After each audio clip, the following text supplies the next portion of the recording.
Տերոջի Մարիա ջան, շատ օրհնված ենք։ Ափսոս այսօր թիմը պակասություն արեց, բայց ոչինչ։ Մենա մեծանում է մեկը։ Շատ լուրջ գործի վրա է։ Տերոջի Մայքլ ջան, Մերի ջան, շատ հզոր էր։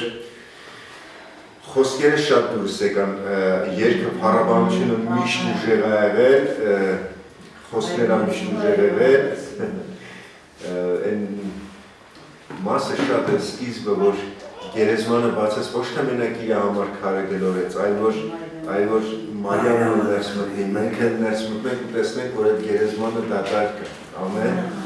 ինչքան սիրում է, ինչքան ուժեղ է, Տեր օրհնի։ Այո, հատ դրվելով կարում էր անցնել, բայց Մարիամը պիտի մտներ։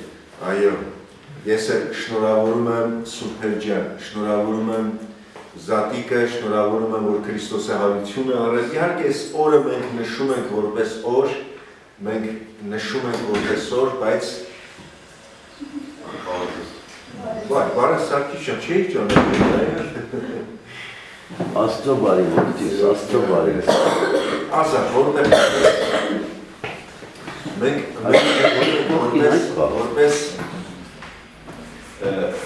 օր չէ, որ այսօրն է հարություն արել, բայց մենք գիտենք, որ երբ որ Քրիստոսին ճանաչեցինք, ինքը ամեն օր մեր համար հարություն արած Աստված է, չէ, մեր համար ամեն օր տոն է, ամեն օր ուրախանում ենք սրանով։ Մի օր Հովսե Պարիմացին մոտենում են, ասում են լավ, այդ գերեզմանի վրա այդքան ծախս է իրարել, քո ընտանիքի գերեզմանն էր, քո ընտանիքի համար դու ծախս է իրարել, ինչի համար տվեցի ուրիշին դենց հեշտ, ասում է հանգիստ եղեք, ընդամենը բան էր, երկու օրով է, ընդամենը երկու օրով էր, հանգստյան օրերի համար էր ընդամենը, այսինքն Տերը հարություն առավ, նենց չի, որ մենք մեկ մտածում ենք տվեց գերեզմանը ու Տերը հավիտյան ընդեղ մնաց, չէ, Տերը հարություն առավ, ու էսի բարի նուրա բոլորիս համար, Քրիստոսի գերեզմանը դատարկ է, ամեն, սա նշանակում է, որ մեր Տերը հարություն առել ու Պողոս առաքյալն ասում է, թե Քրիստոսը հարություն առավ, մենք ենք, ուրեմն մենք ենք կառնել, ինչն է մեր ապացույցը, որ մենք հարություն ենք առնելու, եթե մեկի համար Աստված արեց, իր բարությունը երբեք կանգ չի առնում, գետի նման հոսում է, բխում է ու գնում է, ամեն, ու Տերը մեզ բոլորիս նախ հարությունը դրել է մեր սրտերի մեջ, երկրորդ մենք երբ որ գա ժամանակը մենք հարություն ենք առնելու ասում է Սուրբ Գիրքը եւ հավիտյանս հավիտենից իր հետ միասին ապրելու ենք, ամեն, սրա համար կարելի է պարել, ցնծալ, ասել ուր է ովմա քո խայթոցը, ուր է ով գերեզման քո հաղթությունը, պարտվեց, ոչնչացավ, մենք հավիտյան ապրելու ենք, սա հրաշալի է։ Մենակ այն միտքը, որ կարող է ապրես 100 տարի, բայց վերջ դրանով ամեն ինչ ավարտվեց, չի ասում լավ, ինչի հիմար է, իզուր է ամեն ինչ։ 100 տարի ապրես, ու գիշտ էլ գրում այդ 100 տարին ցավով ալնում, դժվարությունով ալնում, ինչի համար ես գոյատև եմ, պայքարեմ, կռվեմ, որ ապրեմ ու էդի վերջանամ։ Ինչ հրաշալի է, որ մենք գիտենք, որ կա հարություն, կա հավիտենական կյանք, մի հատ ընկեր ունեի, իր փոքր աղբորը մի օր տեսնում է, նստած լացում է, ասում է, ես լացում, ինչ է եղել, ասում է, ապեր մեղնելի եմ ու լացում է։ Երեխեն 5-6 կամ 7 տարեկան, չգիտեմ ինչքան է, դե հիմա մեծ մարդ է, 50 տարեկան կլինի, առաջին անգամ իրան բացվել էր մահը, ու ինքը սարսափ սկսել էր լացել, ոնց ես մեղնելի եմ, ապերը մեղնելի է, պապան մեղնելի է, սաղ մեղնելի է, պրծնելի է ամեն ինչ, ու նստել սկսում էր լացել, ու իրականում, ասում է, սատանան մեզ մահվան իշխանությունով պահում է վախի տակ։ Ինչի համար, որտեղ ամեն մեկը սիմանալով, որ մենք ժամանակավոր ենք, մենք արդեն ինչ-որտեղ այդ վախով կծկվում ենք։ Ու մենք գերի ենք դառնում, ստրուկ ենք դառնում, չէ, բայց Քրիստոսն եկավ ասեց, չէ, հավիտենական է կյանքը։ Էսի ժամանակավոր է, ինձ հավատացողը, թեև մեռնի, պիտի ապրի, էսի հզոր մի բան է։ Այսօր Քրիստոսի խաչի և հարության օրն է, այսօր այն օրն է, որտեղ խաչվեց, իհարկե այսօր հարության օրն է, խաչն ու հարությունը մենք միասին ենք նշում, խաչն ու հարությունը միասին ենք նշում, որտեղ իրանք իրար հետ կապ ունեն, ամեն, Սուրբ Գիրքը գրում է մեր մեղքերի համար մահացավ, մեզ արդարացնելու համար հարություն առավ։ Եթե հարություն չառներ, մեզ արդարացում չկար։ Ինքը մեր մեղքերը սպանելու համար մահացավ, մեզ արդարացնելու համար հարություն առավ։ Իր հարությունը մեզ արդար դարձեց։ Ես իմ գործերով չի, որ արդար եմ, այլ Քրիստոսի հարությունն է, որ ինձ արդարացնել, ամեն։ Երբեք, եթե ինձ ասեն ուրա քո արդարությունը, ես չեմ ասի, գիտեք, երեք մի հատ լավ գործ եմ արել, երեք չեմ իսօր մեկին կերակրել եմ, մեկին սենց մի բան եմ արել, կասեմ զերո է այսի։ Իմ արդարությունը Հիսուսի գործն է։ Ամեն։ Տերը օրհնի, ես այսօր ուզում եմ խոսալ սրա մասին, որն է Քրիստոսի խաչի գերագույն նպատակը, ինչի համար Քրիստոսը խաչվեց։ Շատ բաներ կան, որ կարանք ասենք, բայց ես ուզում եմ ասել ամենագլխավորը, ամենակարևորը, ինչի համար Քրիստոսը խաչվել է։ Իհարկե մենք կարանք ասենք, որ Քրիստոսը խաչվեց մեր մեղքերի համար, ամեն, ինչ հրաշալի է, Քրիստոսը խաչվում է, ժորատ մեղքերից ազատվում է։ Սուրբ Գիրքն ասում է, Հիսուսը խաչի վրա լրիվ մեղքերը վերցրեց, չէ, իր վրա ու մեզ մեղքից ազատեց։ Այն րոպեին, որ այն մարդը հայոյում էր, այդ նույն րոպեին Քրիստոսն իրան այդ մեղքից ազատում էր։ Քրիստոսի խաչը ազատել է մեզ մեր մեղքերից։ Քրիստոսի խաչը ազատել է մեզ անեծքից, ասում է Աստծո խոսքը, ամեն։ Ինքը ասում է անեծք եղավ, որպես իր օրհնությունը մեր վրա գա։ Ես անեծքի տակ կլինեի, այսօր ամբողջ մարդկությունը անեծքի տակ կլիներ, եթե Քրիստոսը խաչի վրա չմահանար։ Քրիստոսը խաչի վրա մահացավ, անեծքը վերցրեց, ինչ արեց, մեզի օրհնություն տվեց։ Իր օրհնությունը մեզ տրեց, նա որ ասում է հարուստ էր, աղքատացավ, որ իր աղքատանալով մենք հարստանանք։ Խաչի վրա Հիսուսն աղքատացավ, թալանվեց, ամեն ինչ իրանից տվեց Հիսուսը, ինչի համար, որ մենք ունենանք, հարուստ լինենք արդարությամբ, հարուստ լինենք խաղաղությամբ, հարուստ սիրով, օրհնություններով, ամեն ինչով հարուստ, ամեն, ուղղակի քայլում ես ու դու հարուստ ես։ Պողոս Առաքյալն ասում էր, աղքատների նման ենք, մեզ ասում արտաքինից նայում, ոնց որ աղքատին նայում, բայց շատերին հարստացնում ենք։ Մոտենում էին Պողոս Առաքյալին, ասում էին, որ ես ինչ խնդիր ունենք, աղոթում էր, խնդիրը լուծվում էր, մարդկանց կյանքում փոփոխություններ էր լինում, ինքը գուցե մնում էր նույնը։ Այսօր բանտում էր, վաղը մի հատ ուրիշ տեղ էր, մի օր լավ էր իր համար, մի օր վատ էր, ինքը մեզից հարուստ էր, ինչով Քրիստոսով, որ իրան հարստացրել էր, ամեն, բայց գլխավորը որն է, որ գիտեք, երբ որ մենք գնում ենք, մի հատ հատված ենք տեսնում, որ երկու հոգի Քրիստոսը ու էլի մի հոգի խաչը տարան, ամեն, Հիսուսը խաչը տանում էր, Սուրբ Գիրքը գրում է կանչեցին մեկին, որ գա ու Քրիստոսի հետ խաչը տանի։ Քրիստոսը եւ Սիմոն Կյուրենացին միասին խաչը տարան։ Խաչը մեկություն, գիտեք,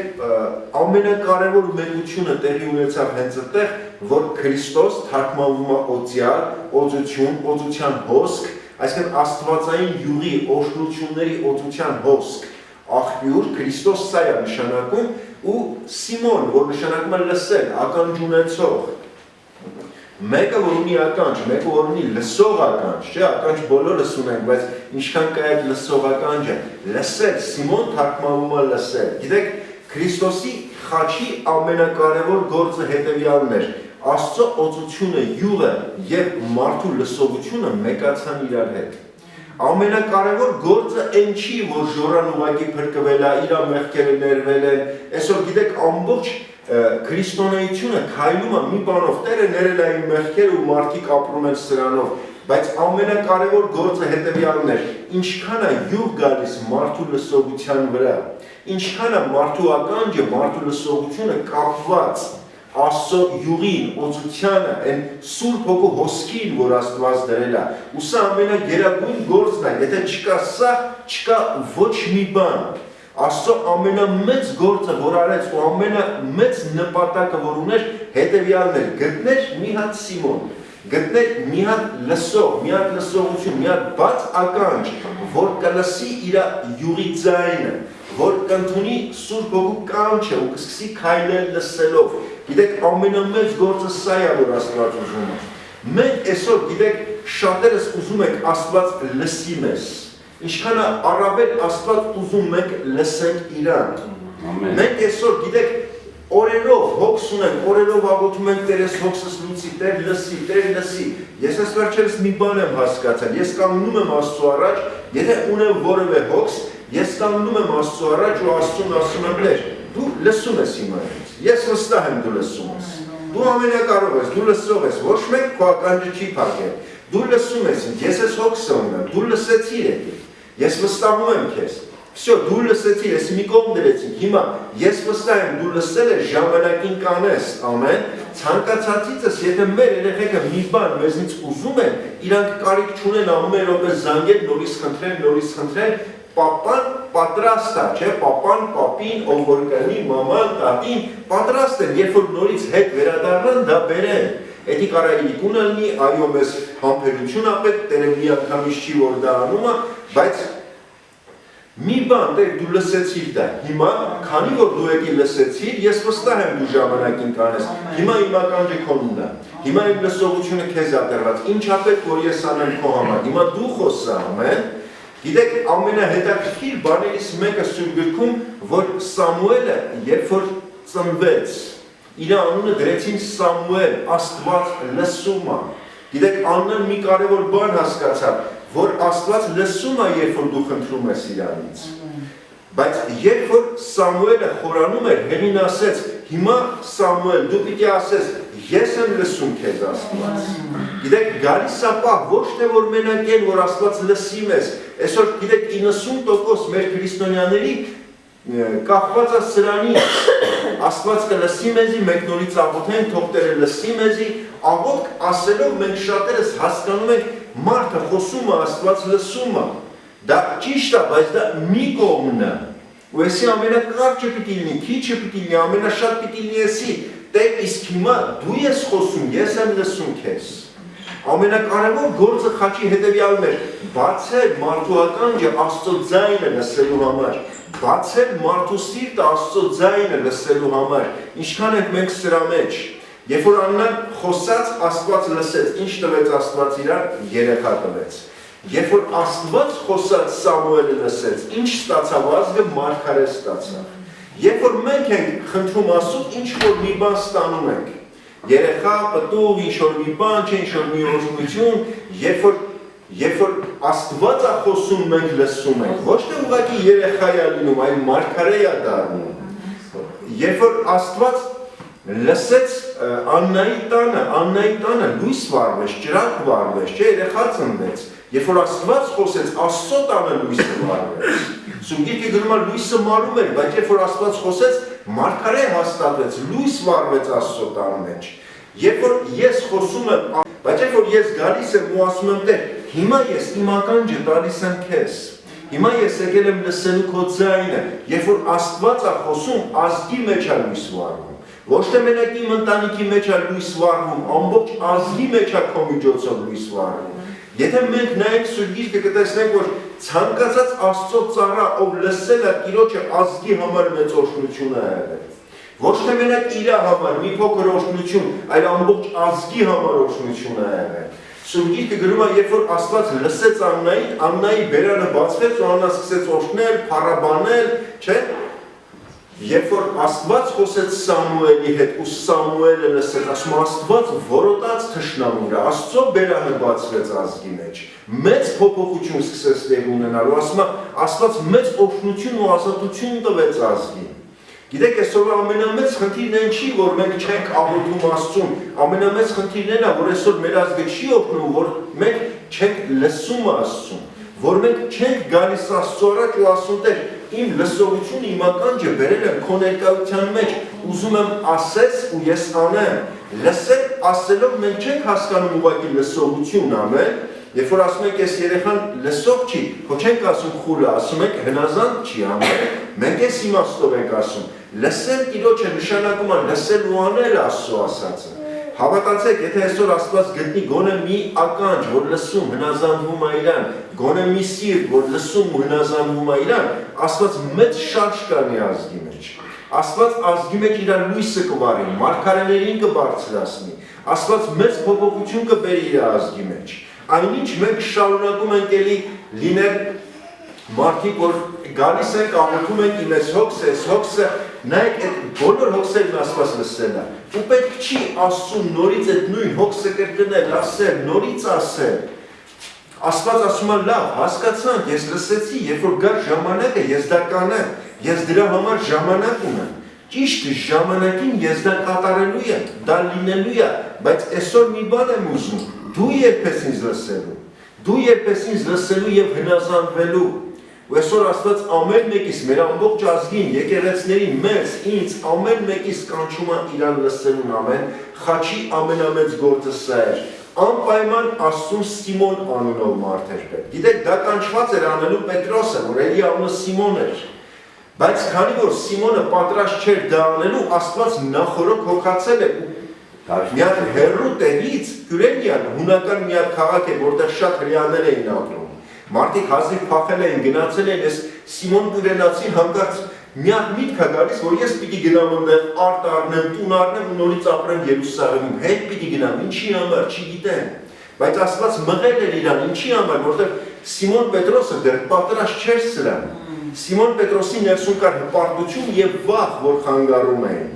Գիտեք, շատ անգամ մեզ թվում է, թե եթե մենք ինչ-որ մի բան չանենք, Աստված փոխարինող չի ճարի։ Աստծո համար դժվար չի, ինքը նախորոք ամեն ինչ տեսնում է։ Նա ականջ ունի բոլորին լսելու, աչքեր ունի ամեն ինչ նախորոք տեսնելու նա։ Ու ինքը ունի մարդիկ, որոնք փոխարինում են։ Ու ինքը բերել էր Սիմոնին, ու սա վատ լուր չի մեր համար, սա լավ լուր է մեր համար։ Սա լավ լուր է այն առումով, որ եթե ես հələ պատրաստ չեմ, ոչինչ Աստված մեկին կհանի, իմ փոխարեն այս գործը անելու, իսկ այդ ընթացքում ես անպայման պիտի պատրաստվեմ։ Սիմոն Պետրոսը պիտի պատրաստվեր, ամեն, որտեղ կգար իր ժամանակը, ինքը մեծ գործեր էր անում, ինքը լսելի էր Տիրոջը։ Պենտեկոստեի օրը գյուղը գալու էր իր ականջին, ինքը լսելի էր, 3000 հոգի իր միջոցով դարձի էին գալու։ Գալու էր այդ ժամանակը, բայց նախորոք մենք պետք է պատրաստվենք, ամեն։ Եթե այսօր ես դեռ այն լսողությունը չունեմ, եթե ես այսօր դեռ Սիմոնը չեմ, որ կկապնվեմ յուղի հետ, զգում եմ ինչ-որ մի բան խանգարում է, չեմ կարող լսեմ ու հնազանդվեմ Տիրոջը, մեկից ներսում հպարտությունը, մեկից ներսում վախերը, տարբեր բաներ կարան լինեն, որ այսօր խանգարում են ինձ, որ ես լինեմ յուղին կպած այդ լսողությունը,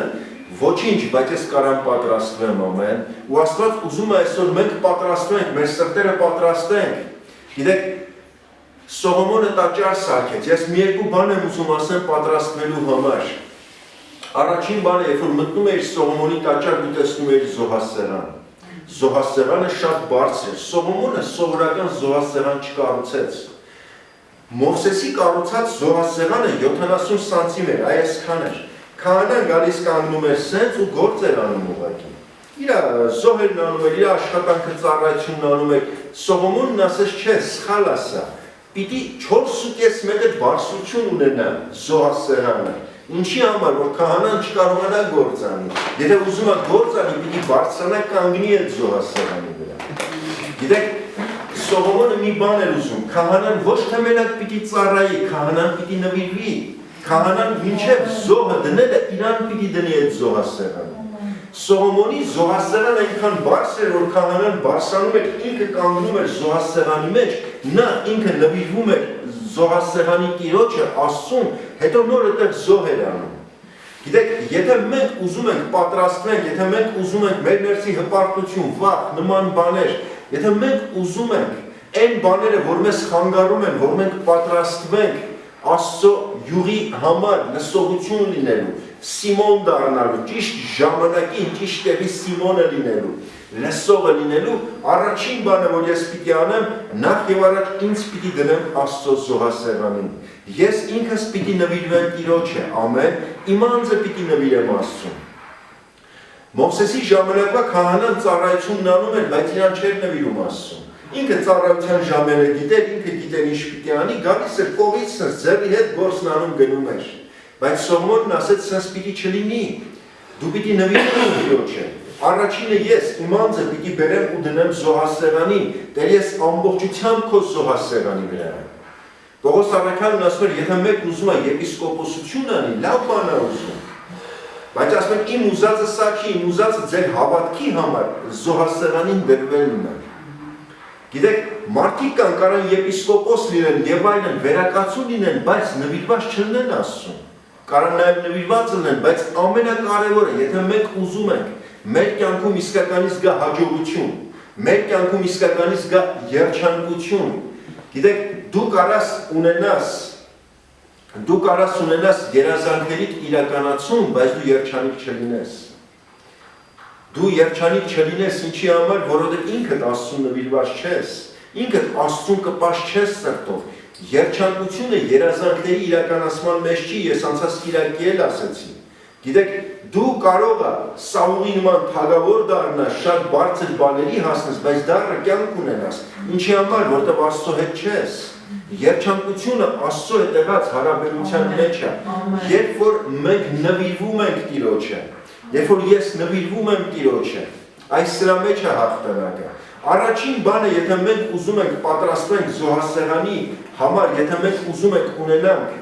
ականջ, որը լսում է Տիրոջ ձայնը, առաջին բանը իմ սիրտը պիտի Աստծո սեղանին լինի։ Զոհասեղան չի նշանակում մահանալ, զոհասեղան նշանակում է նվիրվել, ապրել Աստծո համար, կարևորել Աստծո կամքը, կարևորել Աստծո ծրագիրը։ Եթե ես սրա մեջ եմ, սա առաջին քայլն է։ Երկրորդը, եթե մոտենում եք զոհասեղանին, առաջին բանը, որ աշկի են գնում, ոսկին էր, որովհետև Սողոմոնը տաճարը կառուցել էր ոսկուց։ Ոսկու պատճառով մարդիկ շատ կարևոր մի բան կար, ընդեղ չէին նկատում։ Բացի ոսկուց ընդեղ էլի մի բան կար, որ շատ էր, գիտեք ինչն էր։ Հայրիներ կար եւ այլն շատ բաներ կար, բայց ջուր, տոննաներ ջուր կար։ Մի հատ մեծ ավազան էր սարքել Սողոմոնը, այնքան մեծ էր, որ կոչվում էր ծով։ Մի քանի տոննա ջուր էր տանում ինքը։ Ես հաշվեցի գրած թվով 3000 մարա գրում, ինքը 100 տոննայի անում, մտածեցի երևի սխալ եմ հաշվել, մի կողմ դրեցի այդին։ Բացի այդ մեծ ծովը, որ լիքը ջուր կար այդտեղ, կային առանցին 10 ավազաններ, 10 ավազաններ էլի ջրերով լցված։ Դու մտնում ես Սողոմոնի տաճար, 4 կողմ ջուր էր։ Բացի այն, որ քեզ նվիրում էիր զոհասեղանին, խմելու համար չէին այդ ջրերը, լվացվելու համար էին։ Դու մտածում էիր մի բան, ես եկել եմ մաքրվելու, ամբողջ միտքը տարվում էր սրբությունով, մաքրությունով, ես եկել եմ Աստծուն, որ մաքրվեմ, ես չեմ եկել Աստծուն, որ մենակ օրհնվեմ, գիտեք, քահանան վերցնում էր այն կտորը մսի, որ ինքը պիտի ուտեր, զոհի միս կար, որ քահանան էր ուտում իր բաժիններ, ինքը տանում էր, ավազանները ցածր էին, ծովը բարձր էր, ավազաններում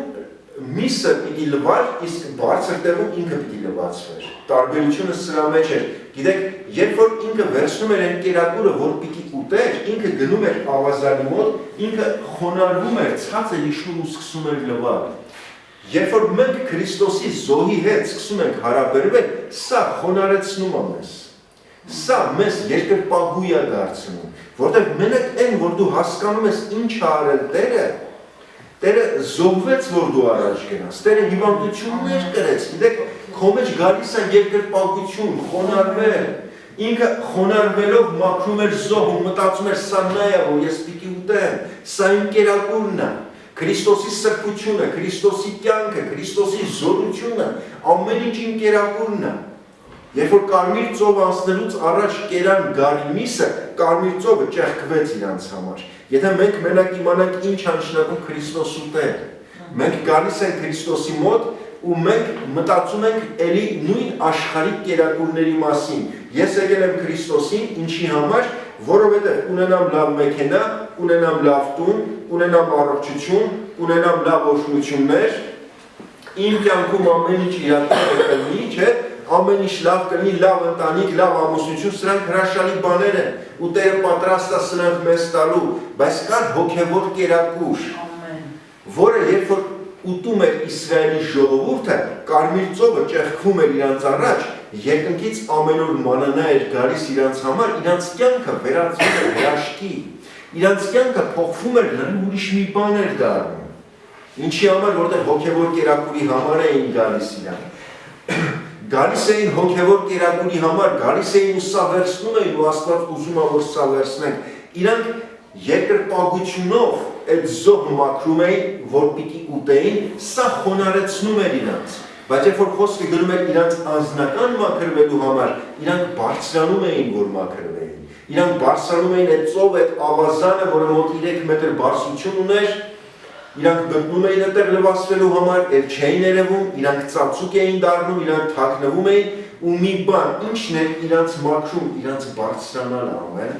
սրբություն չի նշանակում ուղղակի գալ ու մի երկու պատվեր օրենք դնել ու ասել, որ գիտես, այս երկու օրենքը կա, այս երկու պատվերը կա, չի կարելի սա անել, չի կարելի սա անել, ուրեմն դու սուրբ ես։ Ծխելը թողիր, խմելը թողիր, էսի թողիր, դու սուրբ ես, չէ, դու նույն մեղավորն ես ուղղակի առողջանում։ Եթե ես այս մակարդակից չեմ բարձրացել այն մակարդակ, հոգևոր նոր մակարդակ, ես չեմ սրբվելու։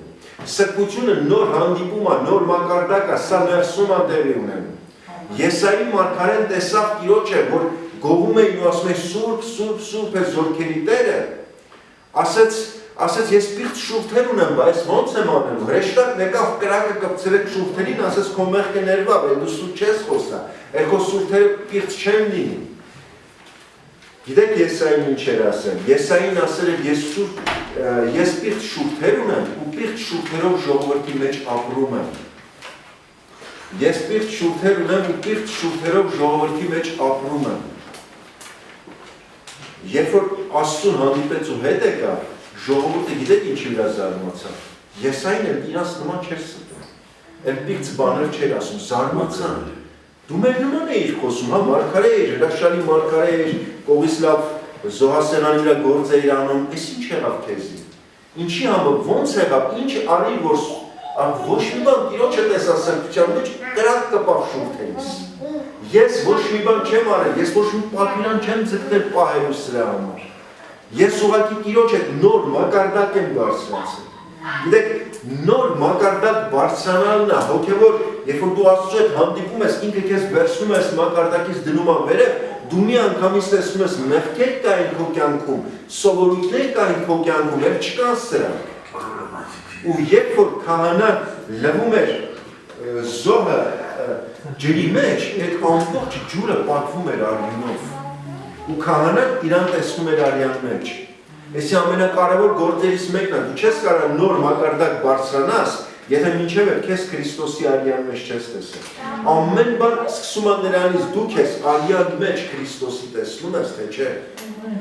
Ինչից է գալիս իմ սրբությունը, իմ փոփոխությունը, ես Քրիստոսի արյան մեջ եմ, ինքը մաքրել է ինձ, ամեն, ես փոխվել եմ սրանով։ Եթե մենք սա առաջ չդնենք, պատկերացրեք Ահարոնը ժանտախտը տարածվել է, 14,000-ից ավել մարդ մահացել է, Ահարոնը բուրվարը ձեռքին, խունկը ձեռքին վազում է։ Սուրբիչն ասում է, որ ինքը կանգնեց մեռելների ու կենդանների արանքում ժանտախտը դադարեց։ Հարցը Ահարոնը չէր, հարցը խունկն էր, ամեն, ինքը վազեց, խունկը վերցրեց, ինչ եք մտածում, Ահարոնը ինչի համար չմահացավ։ Նույն ժանտախտը կարեր Ահարոնի սպաներ։ Եթե ժանտախտը գալիս էր այս կողմից ու Ահարոնը կանգներ սենց խունկը այսենց, ինքը կմահանար։ Ժողովուրդը էլ չեր անցնի, խունկից այն կողմ չեր անցնի, կդադարեր, բայց Ահարոնը էլ կվարակվեր ու կմահանար, կհարվածվեր։ Ինքը խունկը բերեց իրանից առաջ ու սրա համար հարված իրան չմոտեցավ։ Ոչ Ահարոնով էր, ոչ Մովսեսով էր, ոչ Առաքյալ անունով է, ոչ Մարգարե անունով է։ Եթե Քրիստոսի արյունը, եթե Քրիստոսի պաշտպանությունը չի, ոչ մի պաշտոն, ոչ մի բան մեզ չի կարող օգնել։ Բայց երբ որ մենք սա առաջ ենք դնում Քրիստոսի արյունը, Քրիստոսի զորությունը, մեզնից առաջ ենք դնում նախ այն, որ ես իր արյունով եմ։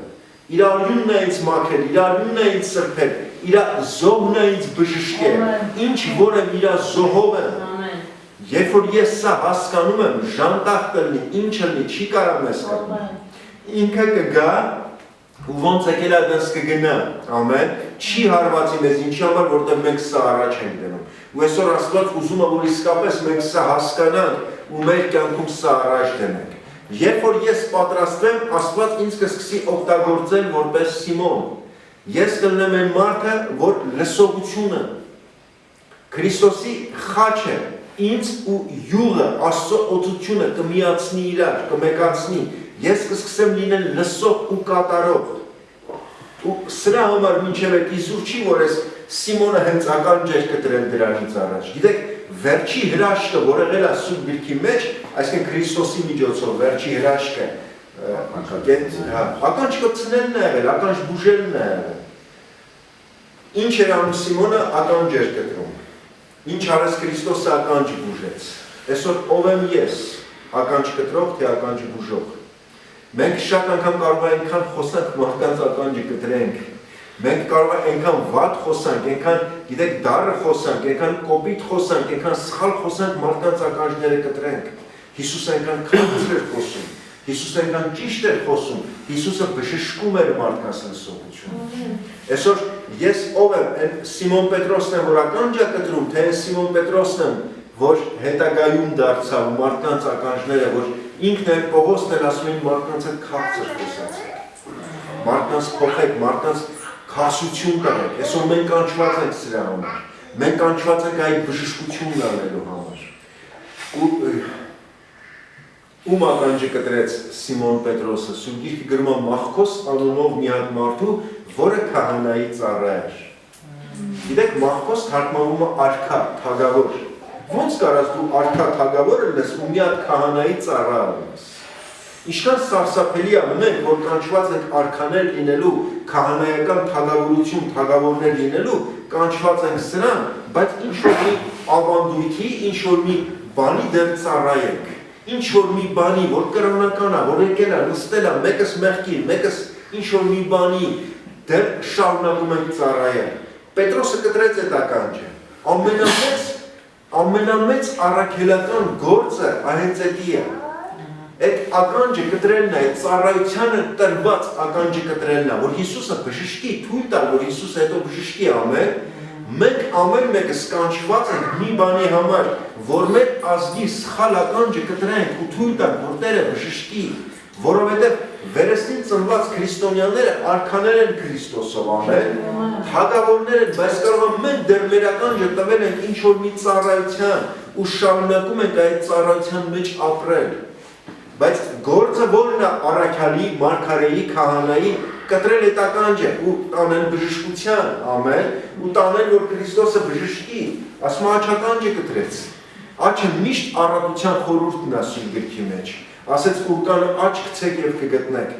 Մենք պետք է կտրենք մարդկանց այդ ծառայի ականջը, կրոնին ծառայի ականջը, ու թույլ տանք, որ Քրիստոսը բժշկի ու դնի այդտեղ առատությունն իրը, աստվածային առատություն, աստվածային օրհնություն, ամեն մենք կանչված ենք սրա համար։ Ու գիտեք, բացի այդ, որ ես այսօր խոսեցի Սիմոնի մասին, մի մարդ էր կար, որ խաչի հետ գործ ուներ, Հովսեփ Արիմաթացին։ Հետաքրքիր է, որ մեկը խաչը կրեց, մյուսը խաչից Սուրբ Գիրքը գրում է իջեցրեց։ Ինձ թվում է իզուր չէր այդ անունները, որ բռնում են։ Հովսեփ Արիմաթացին Հիսուսի հայրն էր, անունը Հովսեփ էր, բայց ինքը արդեն մահացել էր։ Իրան պահել էր Հիսուսին, իր համար հոգեր տարել, իրան մասնագիտություն էր սովորեցրել, չէ, ամեն ձևով իր կողքին եղել էր իր համար հոգեր տարել, բայց այսօր չկար։ Երբ որ Հիսուսը խաչի վրա էր, իզուր չի, որ Աստված հենց Հովսեփ անունով մարդու ուղարկեց, որ գա, այսինքն հայրությունը իջեցնում է խաչից, ամեն, հայրությունը, հայրը երբեք խաչը չի բարձրացնում։ Ճշմարիտ հայրությունն է, որ իջեցնում է խաչից։ Ու երբ որ Հովսեփ Արիմաթացին որպես խորհուրդ հոր իջեցնում էր Քրիստոսին, Աստծո որդուն խաչից, նույն րոպեին Աստված հայրը մեզ բոլորիս խաչից իջեցնում էր։ Ու Աստված ուզում է, որ մենք մի բան վստահ իմանանք, ու որ մենք երկնքում մի հատ հայր ունենք, որը մեզ խաչից իջեցնում է։ Կարևոր չի հիմա ինչով ես ասել։ Շատերս որ նայենք մեր կյանքին կտեսնենք, մեկս 3 մեխով արդեն մխված է ամբողջությամբ, մեկս խաչի այդ խորը տեղերում է, մյուսին հենց մի ձեռն են մխել, մի ձեռը թափահարում է։ Շատ թեքիչ, ամեն մեկս ինչ որ մի խաչով դժվարությունով անցնում ենք։ Ինչով էլ անցնես, մի բան վստահ իմացի, որ հայրը խաչից իջեցնում է։ Քո համար փրկություն կա, քո համար դուրս գալ կա, մերի շատ սիրուն ձևով ասես, չէ, որ ծերություն, հիմանդություն, ամեն ինչ եկեք թողնենք գերեզմանում ու դուրս գանք, որովհետև Աստված մեզ ըտերից դուրս հանում է։ Հովսեփ Արիմաթացի հետաքրքիր թարգմանություն ունի, Հովսեփ նշանակում է Աստված պիտի ավելացնի։ Հովսեփ նշանակում է Աստված պիտի ավելացնի, Արիմաթացի նշանակում է մեռած առյուծի համար։ Աստված պիտի ավելացնի մեռած առյուծի համար, ամեն մեռնող առյուծի համար, այսինքն Քրիստոսի համար։ Ինքը ավելացնելու է, ինքը ավելին է տալու։ Ու այսօր եթե Քրիստոսը խաչի վրա մահացավ, Աստված ավելացրեց Աշոտին, ավելացրեց Ժորային, Սարգիսին, Աստված ավելացնում Արմենին, ամեն մեկը կարակ ձեր անունը տա, ամեն մեկը կարակ ձեր անունը տա, որ Աստված ավելացնում, միլիարդներ ավելացնում Աստված ավելացնում է, ու այսօր Տերն ուզում է, որ մենք սա իմանանք, ամեն, վերջի բանը, որ ուզեմ ասեմ հետևյալն է, որ Հովսեփ Արիմաթացին ու Նիկոդեմոսն եկան 100 լիտր զմուրս բերեցին, Քրիստոսին զմրսեցին, դրեցին գերեզման, Հիսուսը դրվեց գերեզման։ Դեք կարևոր չի քանի լիտր ես բերել։ 100 լիտր էլ բերես, ինչ ուզում ես սրա, եթե հայրը հարություն չի տվել։ Ոչ մի բան չի փոխվում։ Եթե հայրը չի միջամտել, երկնային Աստվածը չի միջամտել, ինչ ուզում ես սրա։ Մենք աղոթում ենք մարդկանց համար, հիվանդների համար եւ այլն, չէ՞։ Մեր գործը աղոթելն է։ Եթե նույնիսկ 50 ժամ աղոթեմ, եթե նույնիսկ 50 օր ծոմով աղոթեմ, եթե հայրը չի միջամտել, ամեն բանի զուրա, կգա օրը հայրը կմիջամտի ու Հիսուսը գերեզմանից դուրս կգա։ Մեր կյանքում փոփոխությունները կսկսվեն, ամեն, վստահենք Տիրոջի ամեն հարցում։ Ինքը ամեն ինչ։ Եկեք կանգնենք աղոթքի ու մի կարևոր բան այսօր Տիրոջն ասենք, Տեր,